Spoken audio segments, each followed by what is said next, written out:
Hello friends, इस video में आपका फिर से स्वागत है। इसमें हम पेक्टोरल रीजन के सरफेस लैंडमार्क्स के बारे में पढ़ाई करेंगे। ये बहुत इंपॉर्टेंट होते हैं, आपसे वाइवा एग्ज़ाम में पूछे जा सकते हैं।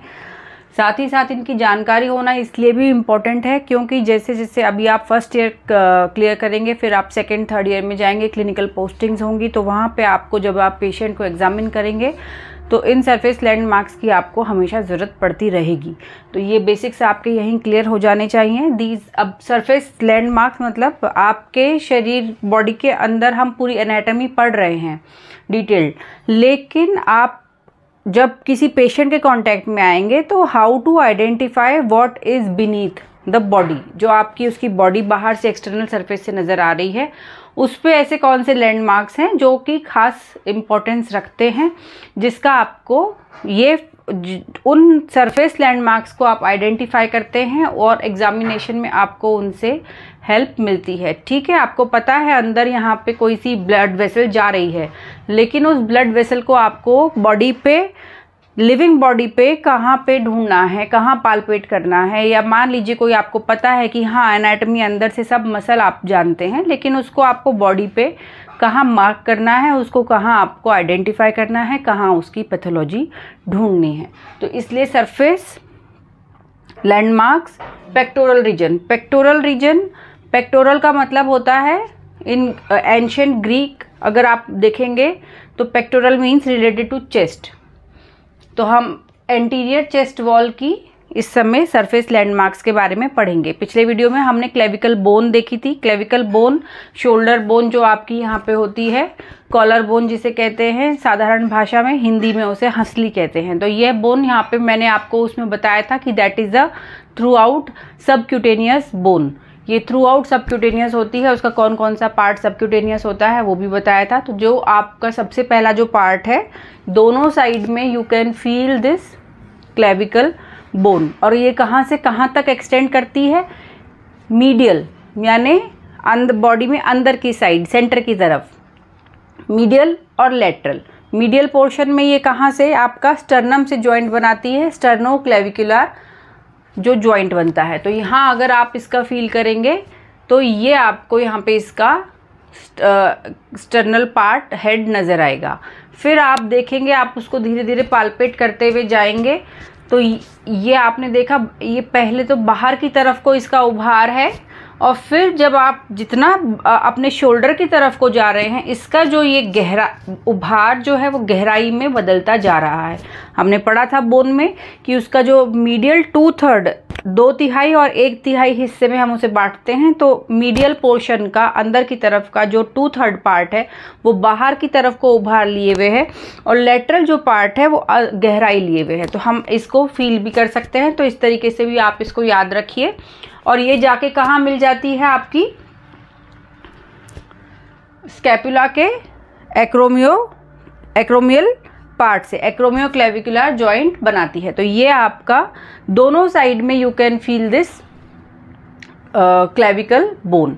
अब ये क्लेविकल बोन के नीचे जो अगला पार्ट है, जुगुलार नॉच, उन दोनों के हेड्स के बीच में जब आप यहाँ पे पालपेट करेंगे तो you can feel this V shape notch आपको एक नज़र आएगा। इसको हम कहते हैं जुगुलार नॉच। और इसके दूसरे नाम क्या है? इसके दूसरे नाम है सुप्रास्टर्नल, क्योंकि ये स्टर्नम बोन के ऊपर होती है। यहाँ आप जानते हैं यहाँ पे स्टर्नम है, और यहाँ आपने देखा कि यहाँ पे क्लेविकल है। तो इसको हम सुप्रा मतलब ऊपर, स्टर्नम के ऊपर वाली नॉच, सुप्रा स्टर्नल नॉच हम ये भी कह सकते हैं। और क्योंकि ये दो क्लेविकल के बीच में है, दो क्लेविकल के दो चीज़ों के बीच में कोई चीज़ होती है, उसे हम क्या कहते हैं? Inter clavicular notch. तो ये इसके 3 नाम हैं, जुगुलार नॉच, सुप्रास्टर्नल नॉच या इंटर क्लेविकुलर नॉच। आप अगर इसे सुप्रास्टर्नल याद, स्टर्नम के ऊपर, दो क्लेविकल के बीच में, एंड जुगुलार, ये 3 इसके नाम होते हैं। अब जो थर्ड पार्ट है वो होता है sternal angle. This is of very much importance. आपको ये फिजियोलॉजी में भी पढ़ाया जाएगा। इससे आप आइडेंटिफाई करते कि इनका क्या रोल है। ये जो सुप्रास्टर्नल नॉच है इसका जो क्लिनिकल इंपॉर्टेंस है, यहाँ पे सुप्रास्टर्नल नॉच जो है यहाँ पे आपका जो फर्स्ट कोस्टल कार्टिलेज का अटैचमेंट होता है, फर्स्ट रिब आपकी जो है, तो फर्स्ट कोस्टल कार्टिलेज का अटैचमेंट सुप्रास्टर्नल नॉच से है। फिर हम पढ़ेंगे sternal angle, third part is sternal angle और इसको एंगल ऑफ लुईस भी बोलते हैं। इसकी क्या खासियत है, यह आपका जो सुप्रास्टर्नल नॉच है उससे नीचे आएंगे 5 सेंटीमीटर अप्रॉक्सीमेटली। शॉर्ट स्टेचर में थोड़ा बहुत नीचे हो जाएगा, जो ज़्यादा लंबा इंसान है उसमें थोड़ा सा ज़्यादा हो जाएगा, बट एवरेज 5 सेंटीमीटर पे आपको एक रिज, ये स्टर्नम चल रही है आपकी, है ना, यहाँ पे आपको एक, अगर आप पाल्पेट करते आएंगे धीरे धीरे, आप इस तरीके से जब नीचे आएंगे धीरे धीरे पाल्पेट करते हुए, तो आपको एक रिज जैसा एक उभार, हल्का सा उभार आपको एक महसूस होता है स्टर्नम बोन पे।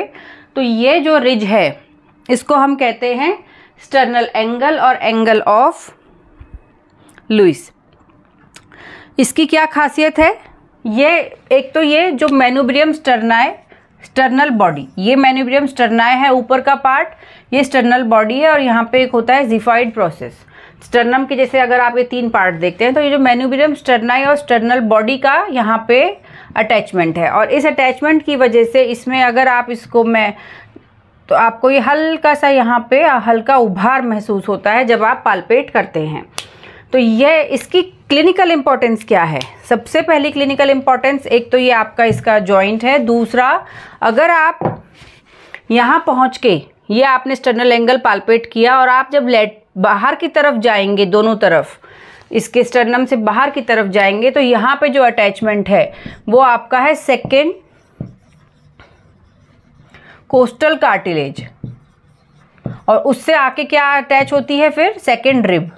तो एक तरीके से ये आपका सेकेंड रिब का अटैचमेंट यहाँ से होता है। तो यू कैन काउंट, आपको ये दिख गई कि ये सेकेंड रिब है यहाँ पे, और सेकेंड रिब के बाद फिर आप थर्ड फोर्थ नीचे, फिर को इंटरकोस्टल आपको स्पेस मिलेगा, फिर एक रिब मिलेगी, फिर इंटरकोस्टल स्पेस मिलेगा, फिर रिब मिलेगी। तो यहाँ पे आपका जो ये सेकेंड कोस्टल कार्टिलेज होके रिब है।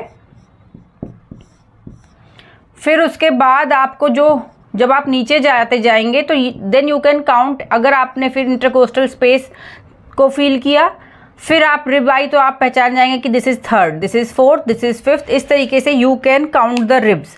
तो this is of very much importance. और इस second intercostal cartilage, second costal cartilage जो इसका अटैचमेंट है, सेकेंड रिब आप आइडेंटिफाई करते हैं आप जब ईसीजी मशीन लगाएंगे, ट्रेस करेंगे, जब आप हार्ट साउंड सुनेंगे, और बहुत सारी चीज़ें आपको जब रिब्स देखना है कि कहाँ पे क्या पैथोलॉजी है, जब आप फिजियोलॉजी में आपको बताया जाएगा how to palpate, how to do percussion, तब आपको इसमें इंपॉर्टेंस समझ में आएगी कि आपको काउंट करना है, ये कैसे आपको रिब्स काउंट करनी है। ये आपका खास sternal angle, angle of Louis, इसको आपको बिल्कुल भी नहीं भूलना है कि ये आपको रिब को काउंटिंग करने के लिए, रिब्स को आइडेंटिफाई करने के लिए इम्पॉर्टेंट होता है। फिर आ जाते हैं हम, अब हमने पहले सुप्रास्टर्नल नॉच देख ली, फिर हमने स्टर्नम के ऊपर जो एक रिज है वो देख ली, अब उसके नीचे आ जाएगा एपिगैस्ट्रिक फोसा।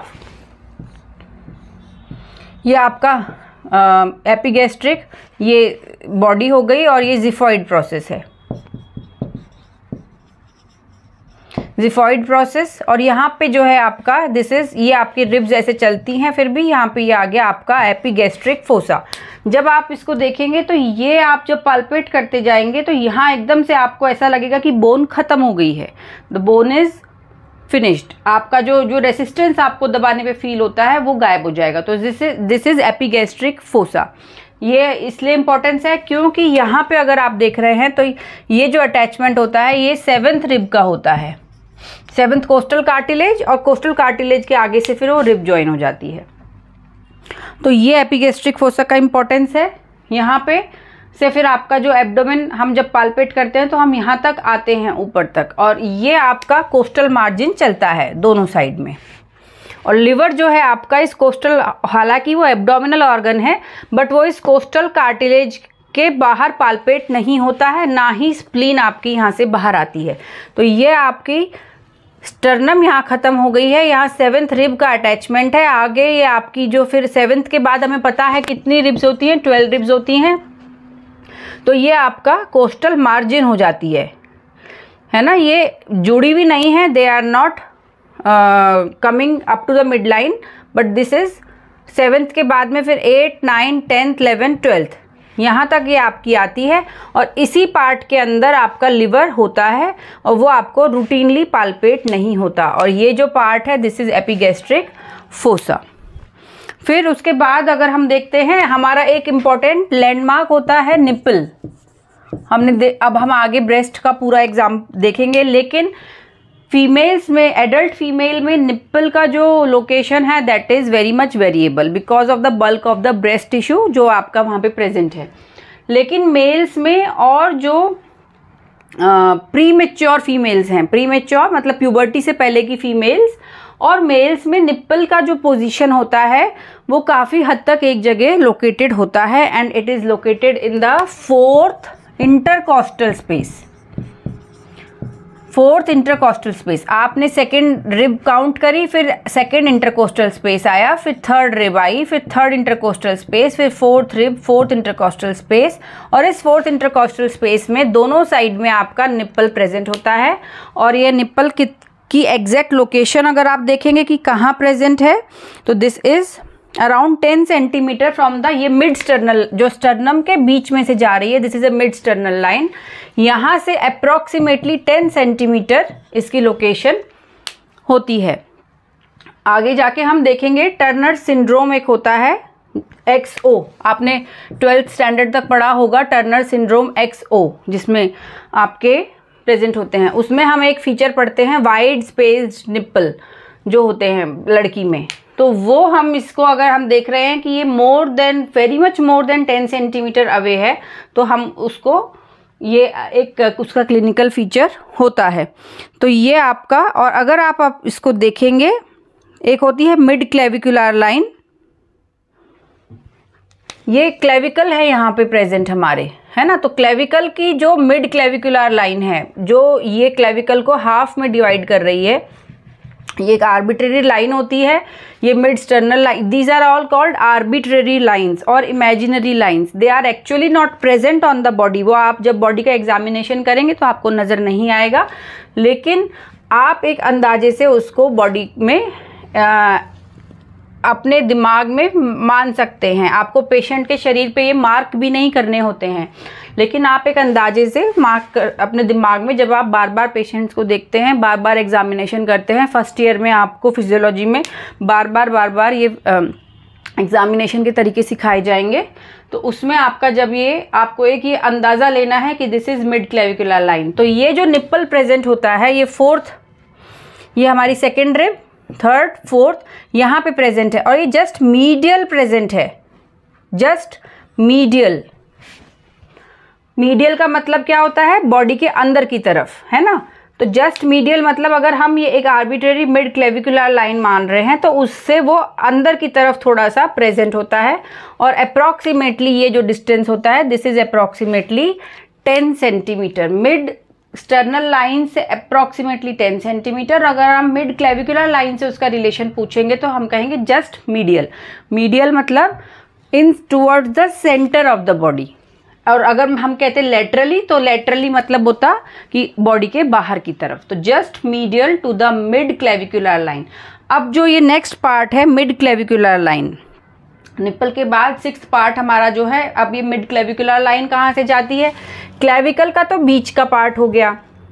यहाँ पे ये किसको पियर्स करती है, ये कोस्टल मार्जिन को भी मार रही है ना, कट कर रही है, देखिए। तो यहाँ पे होता है tip of the 9th costal cartilage. Tip of 9th costal cartilage मतलब almost around the head of the 9th rib. और ये 9th रिब का जो आपका हेड नहीं कहेंगे, हेड तो आपका पीछे आता है। 9th कोस्टल कार्टिलेज यानी 9th रिब के पास से ये गुजर रही है, ऊपर से गुजर रही है, और नीचे जाती है ये मिड इंग्वाइनल लाइन। आप आगे एब्डोमेन में पढ़ेंगे, इंग्वाइनल एरिया जो होता है वो एब्डोमेन को लोअर एक्सट्रीमिटी से जोड़ता है, तो वहाँ से भी मिड होता है, इसका भी मिड होता है, पर बीच में कहाँ से जाएगी, तो ये आप मानेंगे tip of the 9th costal cartilage से ये जो लाइन गुजरती है। तो अगर आप मान लीजिए कोई क्लिनिकल एग्जामिनेशन आगे जाके मेडिकल लीगल में पढ़ रहे हैं, कुछ कर रहे हैं, आपको कोई मार्क बताना है, सपोज यहाँ पे किसी का स्कार प्रेजेंट है, सपोज यहाँ पे स्कार मार्क प्रेजेंट है या स्कार है या वुंड इंजरी है, आपको उसको आप आगे एफएमटी में भी पढ़ेंगे, तो अगर आपको उसको एग्जामिन करना है, अपने नोट्स में डालना है, तो आप क्या बताएंगे कि वो कहाँ प्रेजेंट है। तो आप उसको ये बता सकते हैं कि कितना लंबा है, प्लस आप उसको इसमें अपने आप को याद रखने के लिए, क्योंकि अगर वो नोट्स आपको दोबारा पढ़ने हैं या कोई और डॉक्टर उन नोट्स को पढ़ के किसी को बताना चाहता है कि ये इन्होंने क्या लिखा है, तो आपको इन सरफेस लैंडमार्क्स के हिसाब से उसको मेंशन करना होता है कि जैसे अगर ये इंजरी मार्क प्रेजेंट है तो ये इतनी लंबी है, ये किस डायरेक्शन में जा रही है, ये मिड क्लेविकुलर लाइन के मीडियली है, इसका लोअर पार्ट अराउंड इतना है, ऑलमोस्ट 1 सेंटीमीटर दूर है, और जो अपर पार्ट है इसका वो ऑलमोस्ट 3 to 4 सेंटीमीटर दूर है। तो ये आपको इस तरीके से ये लाइंस आपके तब काम आती हैं।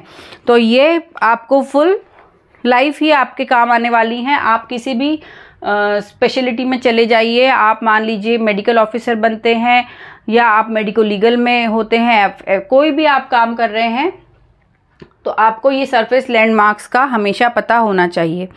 अब एक इम्पॉर्टेंट आ गया इंफ्रा क्लेविकुलर फोसा। इंफ्रा हमने नाम से देखो, इसको धीरे धीरे देखते हैं क्या है। 7th part is infra clavicular fossa. Clavicular मतलब क्लेविकल रिलेशन में आ गई इसमें। इंफ्रा का मतलब क्या होता है, नीचे, है ना। इंफ्रा इज नीचे, क्लेविकुलर ये हो गया, फोसा मतलब क्या हो गया, डिप्रेशन। तो यहाँ पे ये होता है इंफ्रा क्लेविकुलर फोसा। हमने लोकेशन का अंदाज़ा ले लिया कि क्लेविकल के नीचे एक डिप्रेशन है। अब इसकी लोकेशन कहाँ है और इसका खास पार्ट क्या है, हमें ये क्लिनिकली क्यों पता होना चाहिए, इसके दो इसकी जो इम्पोर्टेंस है वो दो हैं। एक तो सबसे पहले इसकी लोकेशन, ये कहाँ प्रेजेंट होता है, is a triangular depression. Fossa है, फोसा मतलब हमने कहा डिप्रेशन, एक अंदर को धसा हुआ पार्ट, और वो जो धसा हुआ पार्ट है वो किस शेप का है, इट इज ट्रायंगुलर, यानी कि एक ट्रायंगल जैसा है। अब वो ट्रायंगल का जो बेस है वो प्रेजेंट होता है इसका लेटरली, बेस आपका ऊपर की तरफ हो गया, और इसके मार्जिन क्या क्या होते हैं, एक आपकी एक तरफ तो आपका मीडियली होता है इसका बॉर्डर्स, ये देखो आप फिगर में देख सकते हैं, जो medially it is bound by the pectoralis major के फाइबर्स जा रहे हैं। मीडियल मतलब बॉडी के अंदर की साइड, और लेटरल मतलब कि बॉडी के बाहर की तरफ, यानी कि जहां आपकी आर्म प्रेजेंट है उस तरफ लेटरली इसके जो फाइबर्स कौन से होते हैं, वहां पे कौन सी मसल हमने देखी थी, डेल्टॉइड। डेल्टॉइड के जो फाइबर्स होते हैं, कौन से फाइबर्स, एंटीरियर फाइबर्स जो आगे की तरफ प्रेजेंट होते हैं वो आपके जा रहे हैं, और सुपीरियरली ये क्या हो गया, यहाँ पे क्लेविकल आपकी ऊपर की तरफ बोन जो है वो इसका बेस बना रही है। अब इस डेल्टोपेक्टोरल ट्रायंगल या क्लेविपेक्टोरल ट्रायंगल या इंफ्राक्लेविकुलर फोसा, ये तीनों ही नाम इसके हैं, इनका क्लिनिकल क्या सिग्निफिकेंस है, आपसे एग्जाम में वाइवा में पूछा जा सकता है कि इसमें आप इस इंफ्राक्लेविकुलर फोसा में क्या पाएंगे। तो सबसे पहला तो इसमें किफेलिक वेन ट्रेवर्स होती है, वो आपकी आर्म से आती है, आर्म की तरफ से आ रही है, ऊपर की तरफ को जा रही है, और यहाँ इस क्लेविकुलर फोसा के बाद ये आपकी पियर्स करके डीप जाके फिर अपनी दूसरी वेन में मिल जाती है। तो किफेलिक वेन होती है एक, तो वो ट्रेवर्स करती है और वो यहाँ पे क्लेविपेक्टोरल फेशिया को पियर्स करेगी ऊपर की साइड में। और दूसरा क्या होता है, ये फोसा क्योंकि दो मसल्स के बीच में है, यहाँ डिप्रेशन है, आप अगर इसमें डीप पाल्पेट करेंगे तो आप कोराकॉइड के हेड को पाल्पेट इसके थ्रू कर सकते हैं। तो इसकी ये दो सिग्निफिकेंस हैं। अब आ गया द टिप ऑफ, वही जब हम यहाँ से जा रहे हैं तो हमें क्या मिल गया, कोराकॉइड प्रोसेस का टिप हमें पाल्पेट करना है, तो हमारा 8th इंपॉर्टेंट लैंडमार्क वही होता है, tip of the coracoid process of the scapula, जो कहाँ प्रेजेंट होता है, approximately 2 to 3 centimetre below, 2 to 3 centimetre below the this clavicle. और कहाँ पाल्पेट करेंगे हम उसको पाल्पेट करेंगे क्लेविपेक्टोरल फेशिया में। 2 to 3 सेंटीमीटर नीचे, और वहाँ पे हमें कोराकॉइड प्रोसेस का हेड मिल जाता है। फिर एक्रोमियन प्रोसेस को कैसे पाल्पेट करेंगे, वो वही स्कैपुला का ही पार्ट है जो आपकी क्लेविकल के साथ में ज्वाइन कर रहा है, और इसको हम एक्रोमियन प्रोसेस को, जो tip of the shoulder flattened piece of bone जो हमारी क्लेविकल जो आ रही है, उसको आप ये लेटरल बॉर्डर में बना रहा है, तो यहाँ पे हम इसको एक्रोमियन प्रोसेस को पाल्पेट कर सकते हैं। फिर जो यहाँ पे अब आप आ गई कौन सी मसल, अब हम कुछ मसल्स के बारे में देखेंगे। डेल्टॉइड, हमने देखा था डेल्टॉइड का जो ओरिजिन है वो एंटीरियर, जो लेटरल 2/3 है उसके एंटीरियर बॉर्डर से डेल्टॉइड निकल रही है। तो यहाँ फिर ये आप जब देखते हैं क्लिनिकली, यहाँ पे ये जो सबसे ऊपर की जो मसल होती है, जो मस्कुलर पार्ट है डेल्टॉइड, ट्रायंगुलर मसल, और जैसा लगता है जैसे इसका एपेक्स नीचे की तरफ यहाँ जाके इंसर्ट हो रहा है ह्यूमरस में। तो ये जो है ये आपकी डेल्टॉइड मसल है। इसकी क्लिनिकल इंपॉर्टेंस क्या है, आर्म में यूजुअली जो इंट्रामस्कुलर इंजेक्शन दिए जाते हैं वो डेल्टॉइड में आपके दिए जाते हैं। Axilla, now 11th is the axilla. Axilla का क्या पार्ट है, एक्जिला जो है वो हमारा एक पिरामिड कैसा होता है, नीचे आपका बेस है और चारों तरफ से उसकी वॉल है, ऊपर जाके वो नुकीला है। तो इसी तरीके से पिरामिडल स्ट्रक्चर, ये 3D टाइप में आप देखेंगे। ये एक्जिला कहाँ प्रेजेंट होता है, ये चेस्ट वॉल है और ये आर्म है।